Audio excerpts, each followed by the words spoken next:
Welcome back to another technical deep dive here in the debug zone. Today we're tackling a big question and breaking it down with insights from other users. Hopefully this clears up some misconceptions and helps you get the answer you need. So buckle up, stay a little curious, and let's jump right in.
And that's a wrap.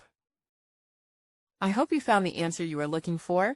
If you did, take a second to hit that subscribe button. It really helps out. And let me know in the comments which solution worked best for you. See you next time in the debug zone.